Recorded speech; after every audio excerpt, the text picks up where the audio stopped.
खरं सांगायचं तर मी आधी फार नव्हते. म्हणजे मला असं वाटतं की वय वाढतं ना तशी ही मॅच्युरिटी येत जाते. संत ज्ञानेश्वरांची मुक्ताई हा सिनेमा मी केला आणि तेव्हापासनं ना काही गोष्टी अशा जाणवत गेल्या मी म्हणेन. म्हणजे मी अजिबात असं म्हणणार नाही की मी खूप स्पिरिच्युअल आहे किंवा काय, पण काही गोष्टी असतात त्या असतात.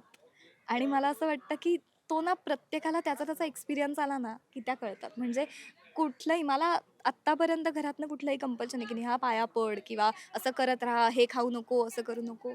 नाही. मला स्वतःलाच असं वाटतं, की नाही आता मी शंकर भक्त आहे. मला खूप असं शंकराशी ऑब्सेशन आहे मला खूप. मला खूप आवडतो शंकर बाप्पा.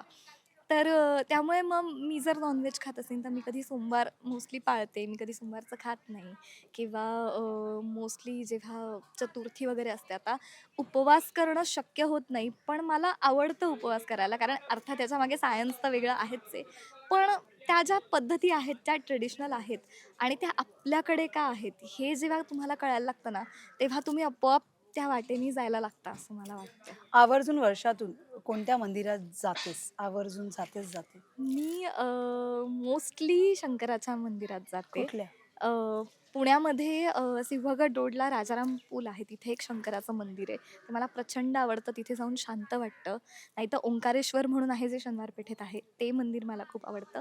आणि मुंबईत आल्यापासनं मी स्वामींनाही अचानक मानायला लागले. म्हणजे मला माहीत नाही काय, पण आम्ही सगळे माझी ग्रुप माझा सगळा नाटकांचा आम्ही 2 वर्ष झाली गिरनारला जातोय.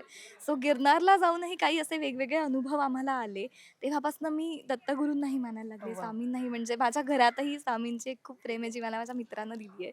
सो मी ते पण मानायला लागले. त्यामुळे मुंबईत आल्यापासून पार्ल्यात जो स्वामींचा मठ आहे, मठ आहे. तिथे मला जायला आवडतं. पार्लेश्वरला जाऊन मी बसते, कारण अर्थात गणपती बाप्पा हे तर सगळ्यांचं लाडकं दैवत आहे आणि शंकरही तिथे आहे. त्यामुळे मला पार्लेश्वरलाही जायला खूप आवडतं.